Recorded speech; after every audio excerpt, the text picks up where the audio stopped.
Palavra da Verdade, a exposição bíblica com Hernandes Dias Lopes. Irmãos queridos, nós vamos abrir o texto da Palavra de Deus. O Evangelho de Cristo, conforme o registro de Marcos, capítulo 3. Marcos, capítulo 3.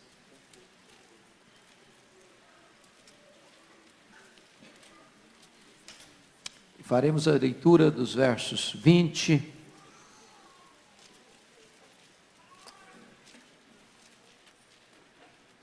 até o versículo 35.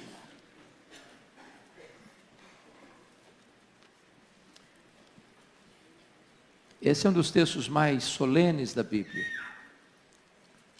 tratando de um assunto extremamente solene, a questão da blasfêmia contra o Espírito Santo. Eu falei com o pastor Erival agora há pouco, eu estou com 57 anos, e já com 34 anos de pastorado, e eu só preguei sobre esse assunto uma vez. Nunca escutei um sermão sobre esse assunto.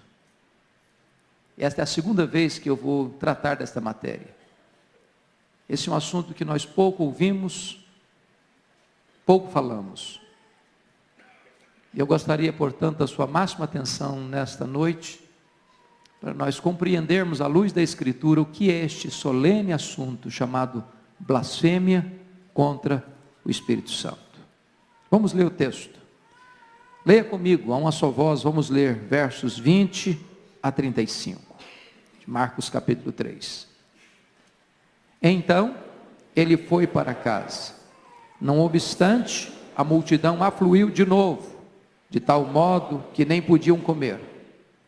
E quando os parentes de Jesus ouviram isto, saíram para o prender, porque diziam: está fora de si. Os escribas que haviam descido de Jerusalém diziam: ele está possesso de Beelzebul, e é pelo maioral dos demônios que ele expele os demônios. Então, convocando-os, Jesus lhes disse, por meio de parábolas: como pode Satanás expelir a Satanás? Se um reino estiver dividido contra si mesmo, tal reino não pode subsistir. Se uma casa estiver dividida contra si mesma, tal casa não poderá subsistir. Se, pois, Satanás se levantou contra si mesmo e está dividido, não pode subsistir, mas perece. Ninguém pode entrar na casa do valente para roubar-lhe os bens, sem primeiro amarrá-lo, e só então lhe saqueará a casa. Em verdade vos digo que tudo será perdoado aos filhos dos homens, os pecados e as blasfêmias que proferirem. Mas aquele que blasfemar contra o Espírito Santo não tem perdão para sempre, visto que é réu de pecado eterno. Isso porque diziam: está possesso de um espírito imundo. Nisso chegaram sua mãe e seus irmãos, e tendo ficado lá de fora, mandaram chamá-lo. Muita gente estava sentada ao redor dele e lhe disseram: olha, tua mãe, teus irmãos e irmãs estão lá fora à tua procura. Então ele lhes respondeu dizendo: quem é minha mãe e meus irmãos? E correndo olhar pelos que estavam assentados ao redor, disse: eis minha mãe e meus irmãos. Portanto, qualquer que fizer a vontade de Deus, esse é meu irmão, irmã e mãe. A blasfêmia contra o Espírito Santo. Há três posições distintas sobre a pessoa de Jesus Cristo que introduzem este solene assunto da blasfêmia contra o Espírito Santo. Em primeiro lugar, você vê aí a posição da multidão, versos, confira comigo, Mateus 12, 22 e 23, que é um texto paralelo desse, porque lá somos informados de um detalhe que aqui em Marcos não tem. Então é preciso hoje que você abra um pouco a Bíblia comigo para entender isso. Mateus 12, 22 e 23. Você pode ler a uma só voz comigo? Vamos juntos? Então lhe trouxeram um endemoniado, cego e mudo, e ele o curou, passando o mudo a falar e a ver. E toda a multidão se admirava e dizia: é este porventura o filho de Davi? Só até aqui. Notem vocês que Jesus acabara de realizar um grande milagre.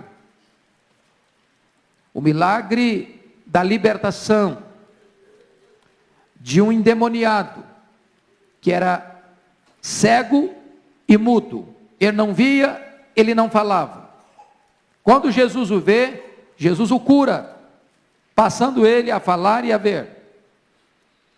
Diante desse milagre, a multidão suscita uma pergunta: porventura, não é este o filho de Davi, o Messias? Aqui está o primeiro cenário. A multidão começa a pensar e a dizer, e a perquirir, a interrogar, a questionar sobre esta questão de ser ele o Messias. E obviamente a admiração da multidão é o pano de fundo para a hostilidade dos escribas que vão blasfemar contra o Espírito Santo. Então só chama a sua atenção, a guisa de introdução, que o cenário é esse. Jesus está ganhando reconhecimento, Jesus está ganhando popularidade, Jesus está se apresentando para essa multidão como o Messias, o filho de Davi. E aí isso começa então a hostilidade dos escribas, desencadeia a hostilidade dos escribas. Segunda posição que esse texto mostra, agora volta para Marcos, por favor, Marcos 3, versículo 21, a posição da família. O verso 21 vai nos informar que quando os parentes de Jesus ouviram isto, ouviram o quê? O que está no verso 20, que Jesus estava sendo tão procurado pela multidão que afluía, que ele não podia comer, não tinha tempo para comer. Porque Jesus não tinha tempo para comer, a família dele, a mãe, os irmãos, chegaram à conclusão: ele está fora de si. Ele não tem capacidade de gerenciar nem a vida dele mesmo. E se ele não tem capacidade de gerenciar a vida dele mesmo, ele está inapto para atender a multidão. E quando os parentes de Jesus ouviram isso, saíram para o prender, porque diziam: está fora de si. Preste atenção que a família de Jesus, a mãe e os irmãos, concluíram que Jesus estava com um problema de insanidade mental. E eles queriam colocar Jesus debaixo de uma espécie de custódia protetora. E saíram de onde estavam e foram lá onde Jesus estava, naquela casa, onde uma multidão o cercava, para o prender. Esse é o pano de fundo. Mas a terceira posição do texto é a posição dos escribas, dos inimigos. Veja o verso 22. Os escribas que haviam descido de Jerusalém diziam: ele está possesso de Beelzebul, e é pelo maioral dos demônios que expele os demônios. O que é que está por trás? A popularidade de Jesus, o poder de Jesus e a inveja dos escribas de verem as multidões procurando Jesus e ver Jesus exercer poder para libertar os endemoniados. Então, ao verem a crescente popularidade de Jesus, resolvem dar mais um passo na direção de impedir que o povo seguisse a Jesus. O contexto aqui já revela para nós, no capítulo de número 2, que eles já haviam cogitado que Jesus tinha blasfemado contra Deus, porque tinha perdoado o pecado daquele camarada paralítico, que o pastor Arival fez menção agora há pouco. Blasfema. Depois, em seguida, no capítulo 3, quando Jesus cura aquele homem da mão ressequida dentro da sinagoga, eles tomam a decisão de se unirem com os herodianos, que eram inimigos deles, mas porque Jesus era o alvo comum, eles se associam aos herodianos com o propósito de matar Jesus. Então esta hostilidade está sendo construída, costurada. E agora, ao verem que Jesus está crescendo em seu ministério, que as multidões o procuram e que ele exerce poder para libertar os endemoniados, eles tomam uma outra atitude. Aliás, também já haviam censurado Jesus por quebrar o sábado. Agora eles tomam a seguinte atitude: Jesus está endemoniado. Jesus está possesso. Mas essa não era a única acusação, não. Ele está endemoniado em primeiro lugar. Em segundo lugar, ele age pelo poder de Beelzebu, o maioral dos demônios. Além de possesso, acusam eles, ele ainda atua, age pelo poder do maioral dos demônios. De certa forma, então, os escribas acusam Jesus não apenas de estar possesso de um espírito imundo, mas de estar dominado por Beelzebu, maioral dos demônios. Ele está possesso por um demônio, ele está possesso pelo maioral deles.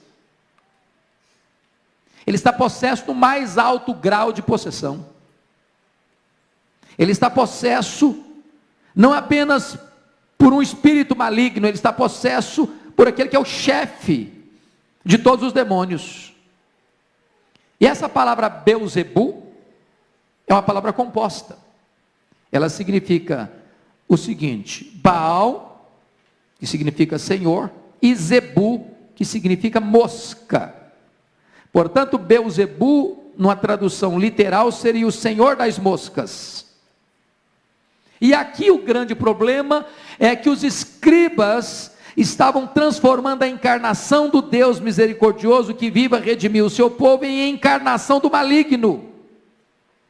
E mais, transformando Jesus num diabo que faz o bem, num diabo ainda mais ardiloso, mais sutil.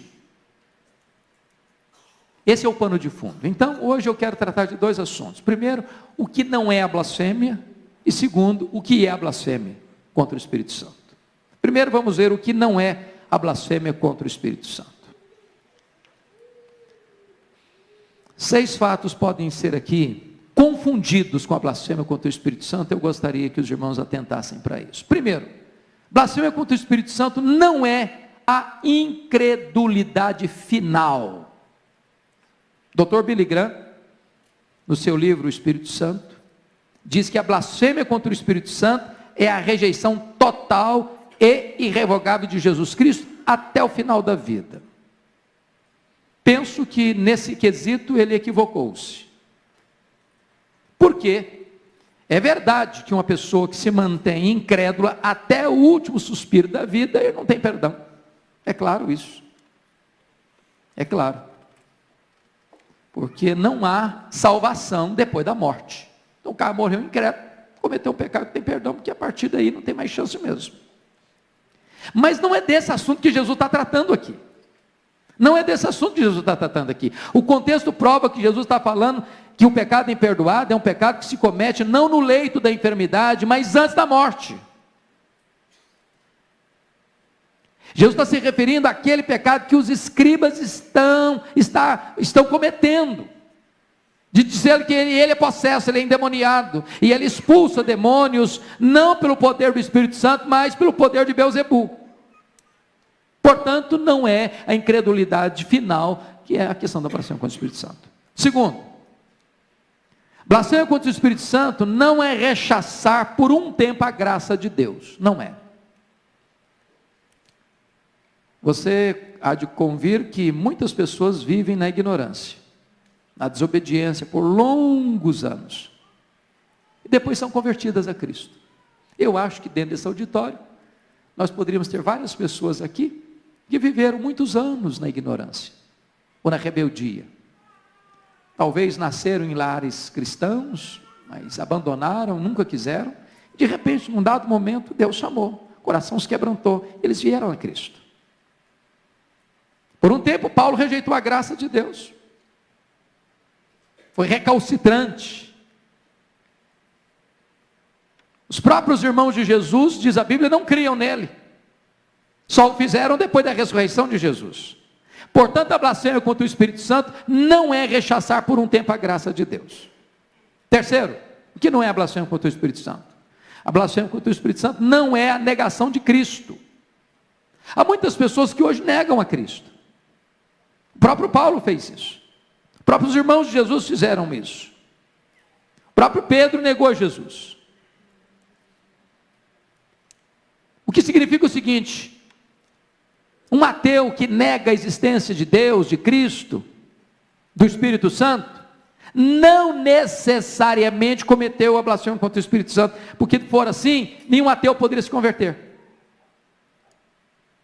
Portanto, blasfêmia contra o Espírito Santo não é a negação de Cristo. Quarto lugar, a blasfêmia contra o Espírito Santo não é a negação da divindade do Espírito Santo. Porque se fosse isso, nenhum unitarista poderia ser salvo. Se fosse assim, então nenhum membro da seita das Testemunhas de Jeová, que negam a divindade do Espírito Santo, poderiam ser convertidos. Então, obviamente, Jesus não está tratando dessa matéria aqui. Alguém que negue a divindade do Espírito Santo. Quinto lugar, o que não é a blasfêmia contra o Espírito Santo? A blasfêmia contra o Espírito Santo não é a mesma coisa que os pecados contra o Espírito Santo. Por exemplo, a Bíblia fala de alguns pecados contra o Espírito Santo. Querem ver? Eu preciso que você me acompanhe. Efésios 4:30, vamos lá.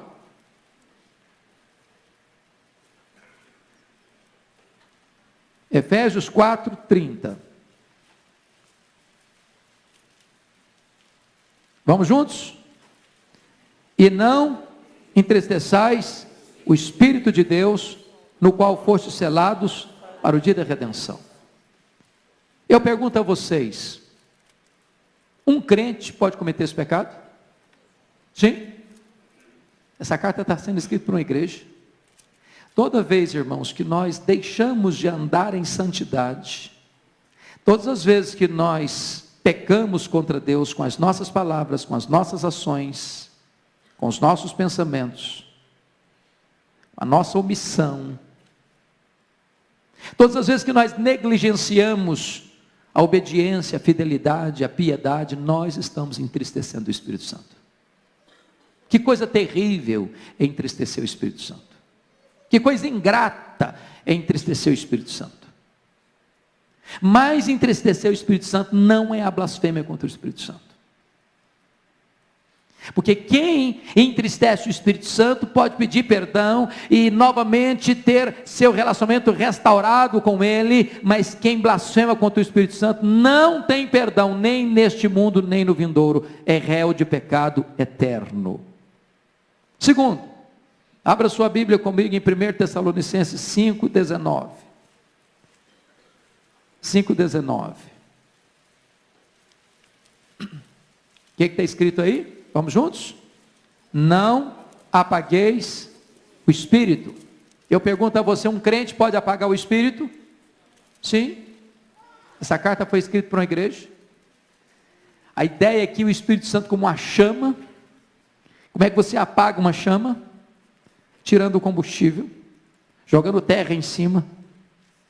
Você apaga o Espírito Santo, querido, quando você deixa de ler a Bíblia, quando você deixa de orar, quando você deixa de frequentar os cultos, quando você deixa de testemunhar, quando você deliberadamente escolhe viver em prática de pecado, em vez de viver em santidade e obediência. Mas um crente que apagou o Espírito Santo hoje, amanhã ele pode se arrepender, pode pedir perdão para Deus, pode ser restaurado por Deus e pode reacender essa chama outra vez. Portanto, apagar o Espírito Santo não é a blasfêmia contra o Espírito Santo, porque este tem perdão, aquele não tem. Terceiro, confira comigo Atos 7:51. Atos 7:51.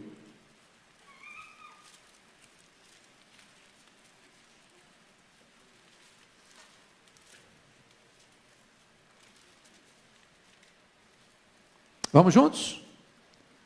Homens de dura cerviz, incircuncisos de coração e de ouvidos, vós sempre resistis ao Espírito Santo, assim como fizeram vossos pais, também vós o fazeis.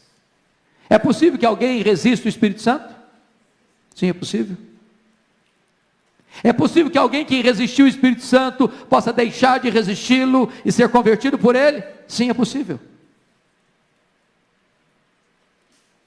Quantos de nós, durante anos, não resistimos ao Espírito Santo? Quantas pessoas que ouviram o Evangelho 1, 2, 10, 50 vezes e fecharam a porta do coração, e endureceram, resistiram, mas houve um momento em que esta resistência foi vencida, que as armas foram arriadas, que essas pessoas se renderam. Portanto, a blasfêmia contra o Espírito Santo não é resistir ao Espírito Santo. Para esse tem perdão, para a blasfêmia não tem. Quarto e último lugar, quinto e último lugar, aliás, a blasfêmia contra o Espírito Santo não é a queda dos salvos, até porque nós entendemos que uma vez salvo, salvo para sempre. Nós entendemos que a salvação não é uma dádiva que Deus dá e que Deus toma. Portanto, prestem bem atenção nisso. Nenhum salvo, verdadeiramente salvo, não estou falando de membro de igreja, estou falando de filho de crente. Nenhum salvo, convertido, nascido de novo, selado com o Espírito Santo, cujo nome está escrito no livro da vida, pode cometer o pecado da blasfêmia contra o Espírito Santo. Por quê? Porque um crente pode cair. Davi caiu. Pedro negou Jesus. Mas quando um crente cai, ele se arrepende. Deus o levanta, Deus o restaura, e ele continua a sua vida de fidelidade a Deus. Mas a blasfêmia contra o Espírito Santo não tem perdão. Se não tem perdão, é porque a pessoa que o comete jamais foi salvo. Porque é impossível ser salvo e depois não ter mais perdão e perecer eternamente.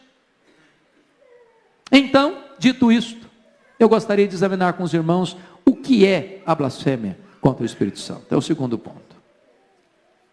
Essa palavra blasfêmia significa injuriar, caluniar, vituperar, difamar, falar mal. Se você ler à luz do Velho Testamento, lá no livro de Levíticos, capítulo 24, versículo 16, a blasfêmia contra Deus era um pecado capital. A pena era a morte. É por isso que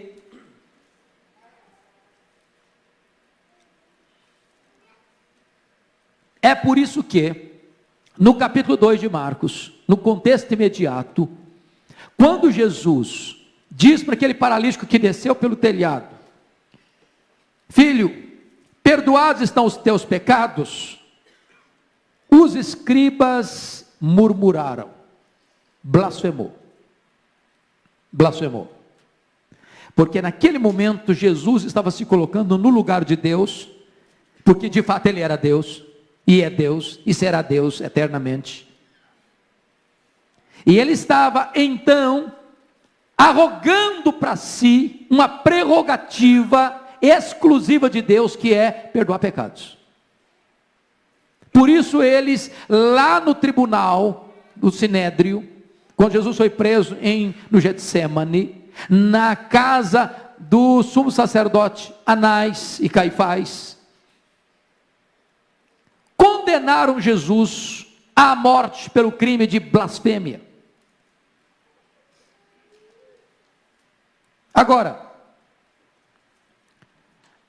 o Velho Testamento tinha uma outra característica. Por exemplo, quando uma alma pecava, quando alguém pecava por ignorância, trazia uma oferenda pelo pecado e era perdoada. Mas a pessoa que pecava deliberadamente era eliminada, cometia um pecado imperdoável, conforme Números 15 e 30. É dentro desse pano de fundo que vem a questão da blasfêmia contra o Espírito Santo. A blasfêmia contra o Espírito Santo, então, é um pecado consciente e deliberado, contra um conhecimento claro da verdade e da evidência. Ou seja, os escribas sabiam quem era Jesus, mas por inveja,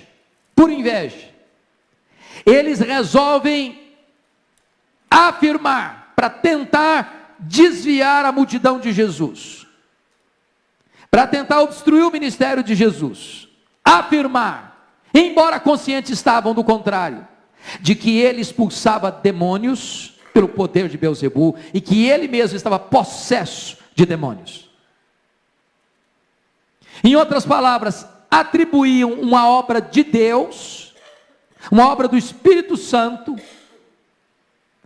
ao próprio Satanás. Estavam dizendo que Jesus estava possesso, e que o poder que operava nele não era o Espírito Santo, mas o próprio poder de Beelzebul. Na linguagem de João Calvino, isso aqui é apostasia total. Diz a Bíblia que esse pecado não tem perdão. Toda a igreja pode até orar. Aliás, não devia orar, diz João. Quer dar uma olhadinha nisso? Abra lá em 1ª carta de João, capítulo 5, versículo 16. Olha o que João diz sobre esse assunto.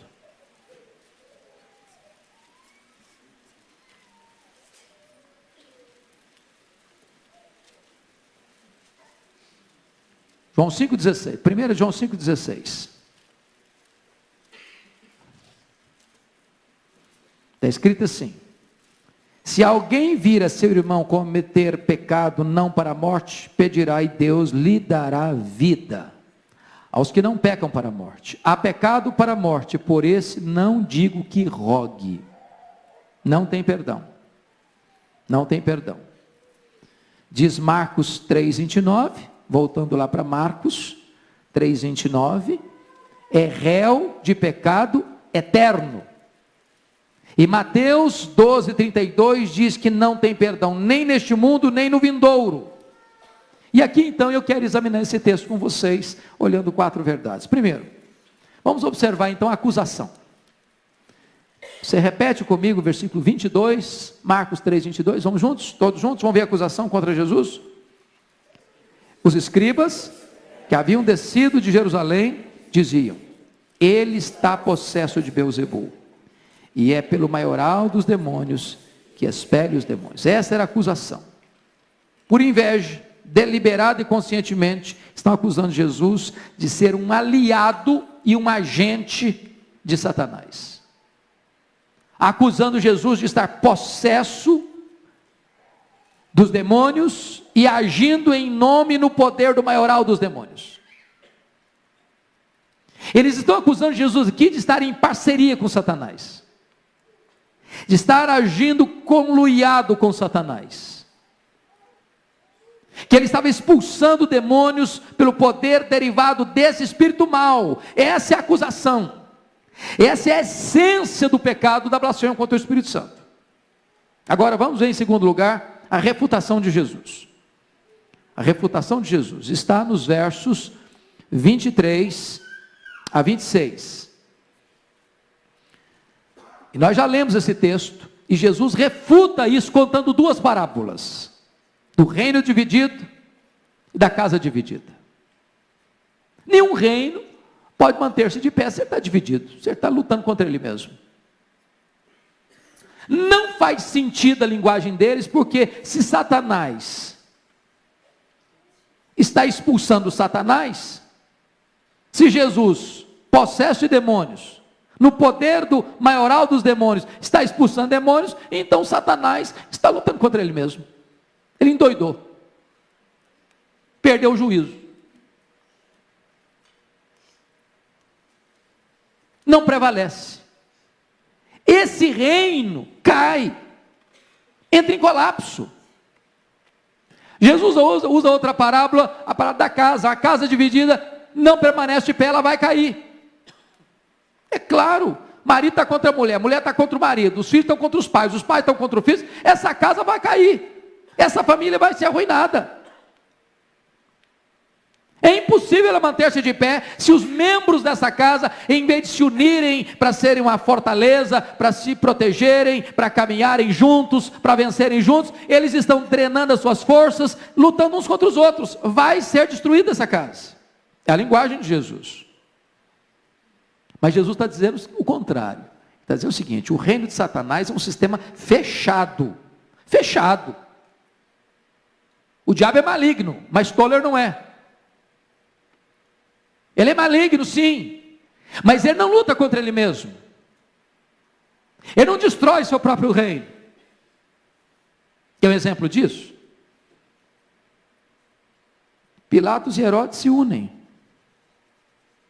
E Pedro acusou lá no seu sermão em Jerusalém, com gentios e gente de Israel se uniram contra o seu santo servo Jesus. Satanás pega todos os seus agentes para lutar contra Jesus, mas Satanás não pega os seus agentes para lutar contra eles mesmos.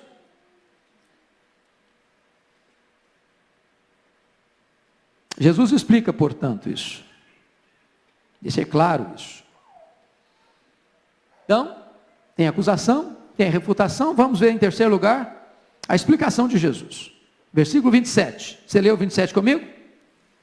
Ninguém pode entrar na casa do valente para roubar-lhe os bens, sem primeiro amarrá-lo, e só então lhe saqueará a casa.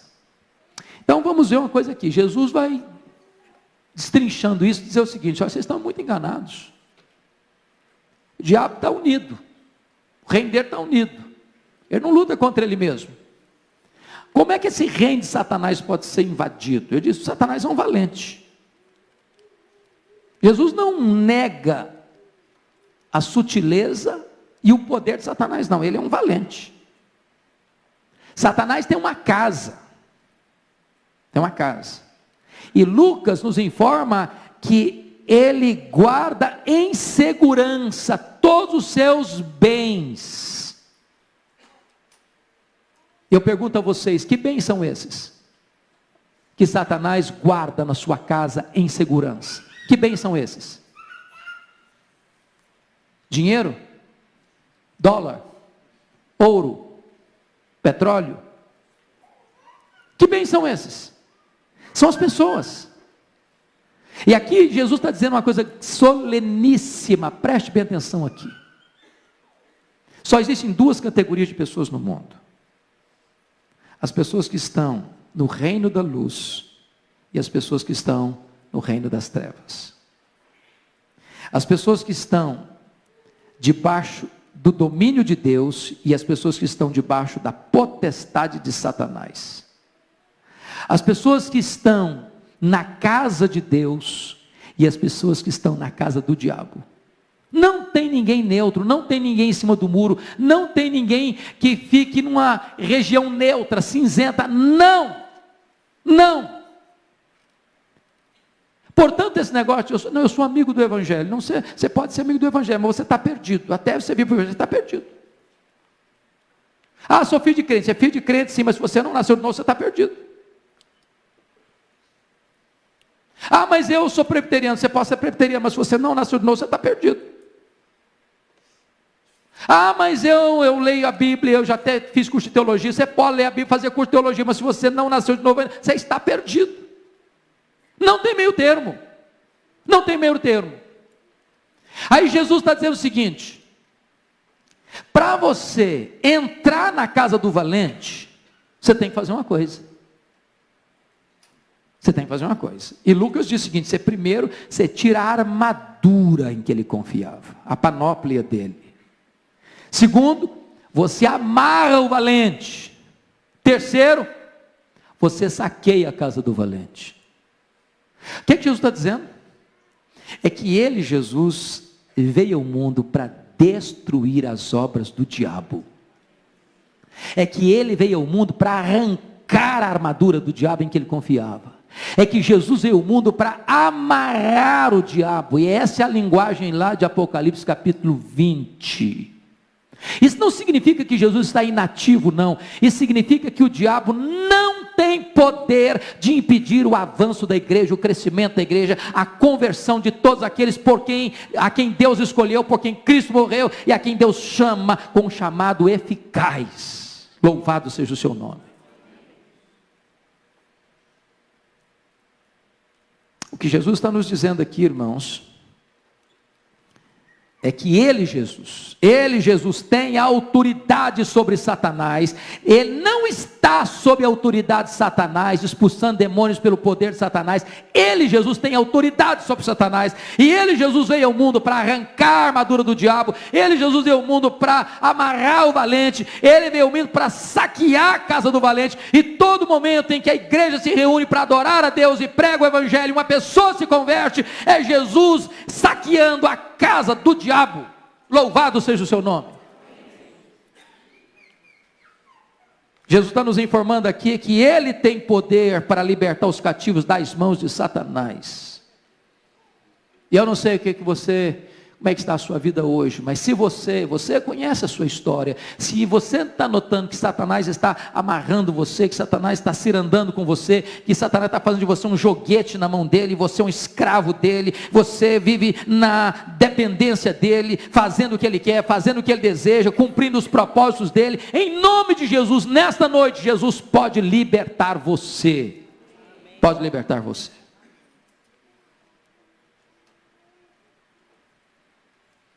Quarto lugar, observemos a exortação de Jesus.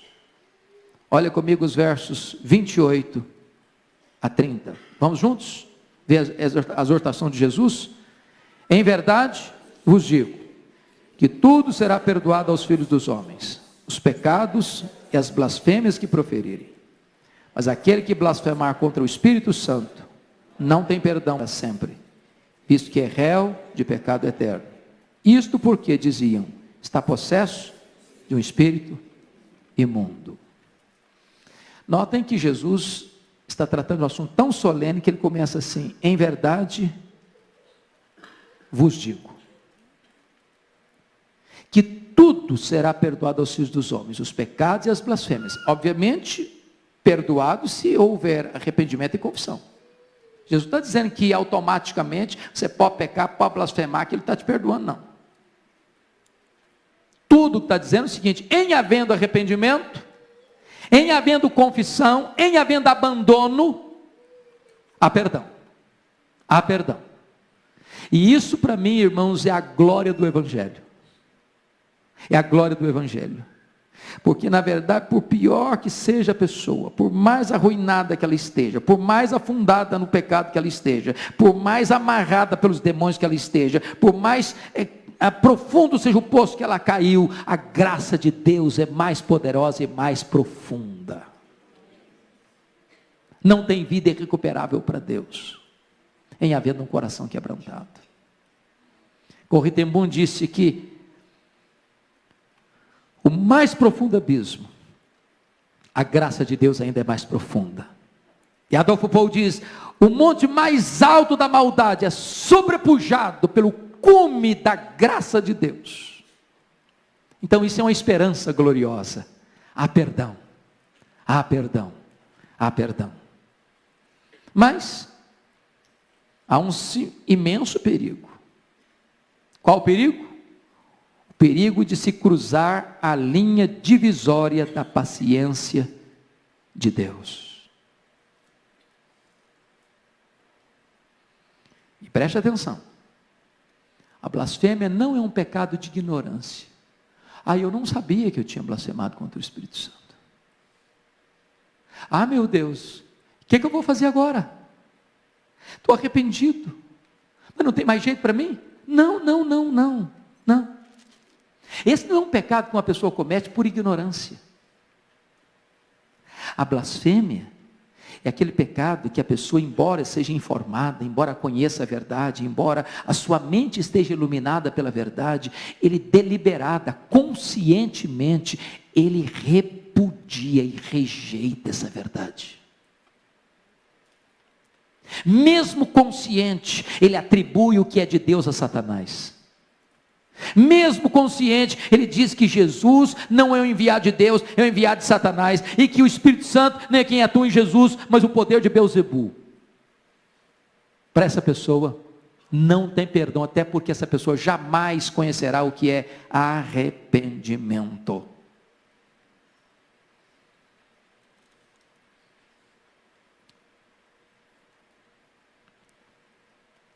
Por pior que seja uma pessoa, por mais grave que seja o seu pecado, essa pessoa pode ser perdoada. A Bíblia tem referências tão lindas, por exemplo, o que aconteceu com Manassés, pior rei de Judá. Um homem assassino, um homem feiticeiro, um homem idólatra, um homem cruel. O perdão para ele. O perdão para Davi. Adulterou, mandou matar, marido da mulher com quem adulterou. O perdão para ele. Saulo perseguiu a igreja, foi um monstro. O perdão para ele. Mas a blasfêmia contra o Espírito Santo não tem perdão. Quem pratica esse pecado atravessa a linha divisória da oportunidade e torna-se réu de pecado eterno. Esse processo de endurecimento chega a um ponto em que é impossível que essa pessoa seja renovada para o arrependimento. Deus entrega essa pessoa uma disposição mental reprovável. E ela comete o pecado para a morte. O pecado que não tem perdão, nem neste mundo, nem no vindouro, é réu de pecado eterno. Só lhe resta uma expectativa horrível de juízo. Ou você pode perguntar, por que uma pessoa que comete a blasfêmia contra o Espírito Santo não tem perdão? Por que ela não pode ser perdoada? Porque aqueles que cometem, dizem que Jesus é ministro de Satanás. Dizem que a fonte do seu poder não é o Espírito Santo, mas Beelzebul. É imperdoável porque essas pessoas rejeitam o Espírito Santo e a Cristo, dizendo que o Salvador é ministro de Satanás.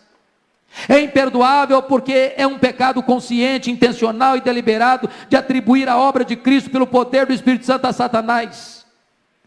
É imperdoável porque constitui uma irreversível dureza de coração.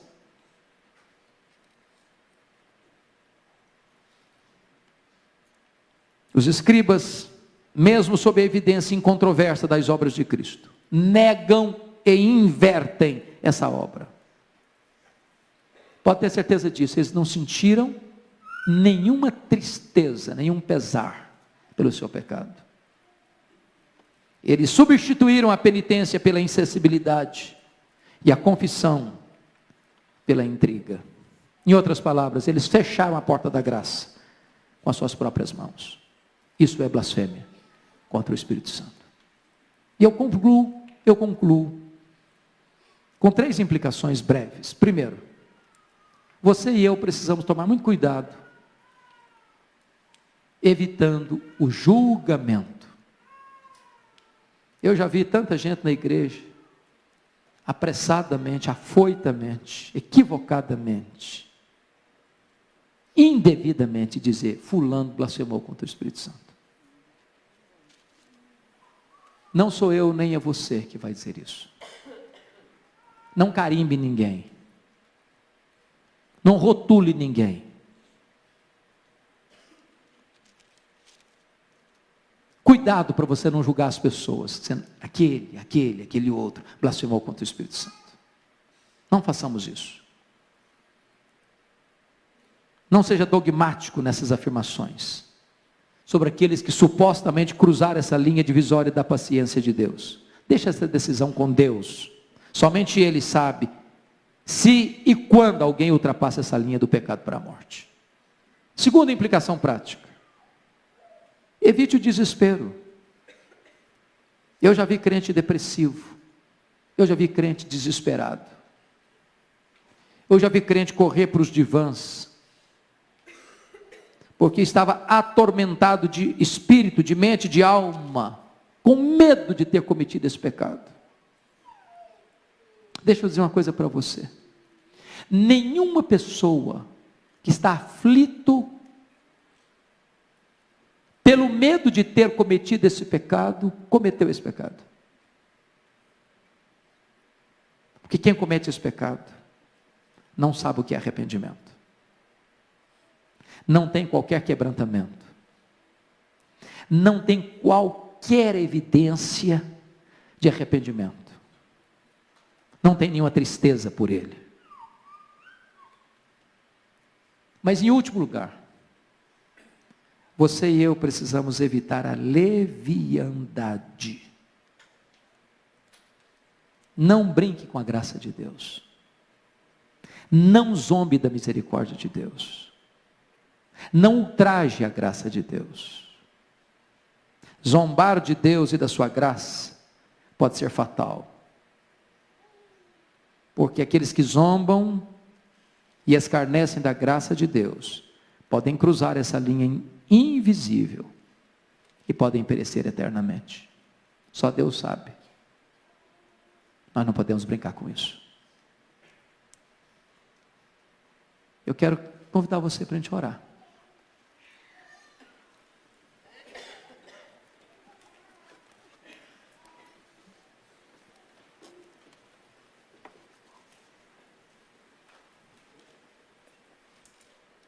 Eu sei que Deus nos chamou para pregar o Evangelho.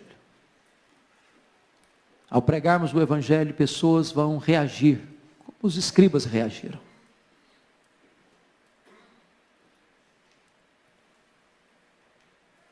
Você conhece gente, como os escribas, muito conhecimento, muita Bíblia. Pode dar uma aula para você de Bíblia. Mas o coração endureceu. A alma calcificou. E essas pessoas acabam vivendo deliberadamente no pecado. E pode chegar um momento em que essas pessoas não sintam mais nada. Nenhuma tristeza, nenhuma culpa, nenhum arrependimento. E podem ultrapassar essa linha invisível.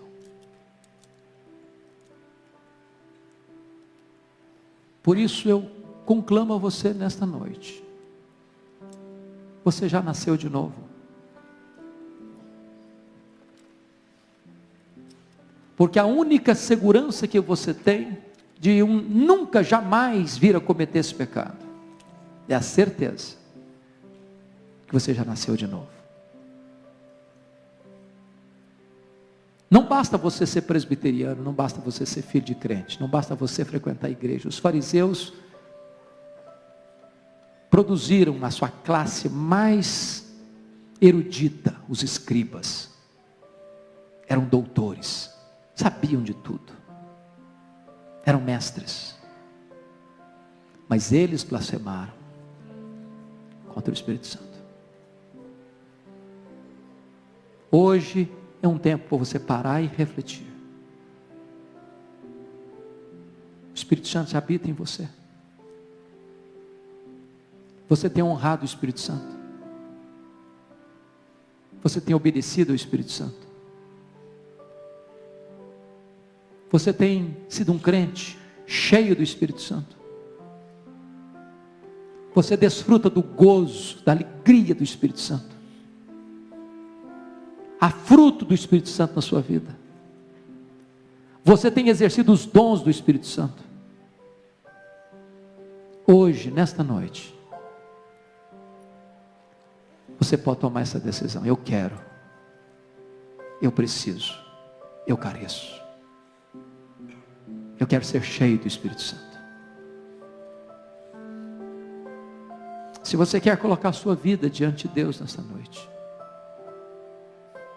entregar seu coração para Ele, ter a gloriosa certeza, segurança da vida eterna, e viver uma vida cheia do Espírito Santo, para não entristecê-lo, não apagá-lo, não ultrajá-lo, não desobedecê-lo, jamais vir a cometer esse pecado que não tem perdão.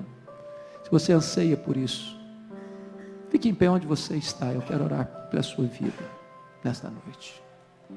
Graças a Deus. Mais alguém? Mais alguém? Fique em pé. Graças a Deus. Graças a Deus. Mais alguém? Fique em pé. Eu quero orar em seu favor. Louvado seja o Senhor. Louvado seja Deus. Louvado seja Deus. Bendito Deus, nós te adoramos nesta noite, porque a tua palavra nos traz um assunto tão grave, tão solene, e nós te louvamos pela exortação da tua palavra. Senhor, livra aqueles que ainda não se renderam a Cristo, de cometerem este pecado da blasfêmia contra o Espírito Santo. Atrai aqueles que ainda não são teus para a cruz.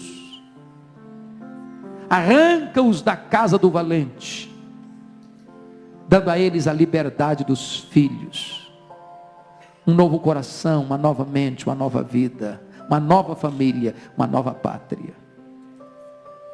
Aqueles que já são teus, ó Deus, enche-os do teu Espírito, dá-lhes a alegria da salvação, dá-lhes gozo em Cristo, dá-lhes plenitude de vida em Jesus, para que experimentem de forma maiúscula a riqueza da tua graça e vivam na plenitude do teu Espírito. Sustenta a tua igreja, Senhor. Aqueles que nesta noite colocam-se diante de ti, sustenta-os com o teu poder, concedendo-lhes a tua graça, que é melhor do que a vida. É em Cristo Jesus é que te oramos, com ações de graças. Aleluia. Amém. Palavra da Verdade, a exposição bíblica com Hernandes Dias Lopes.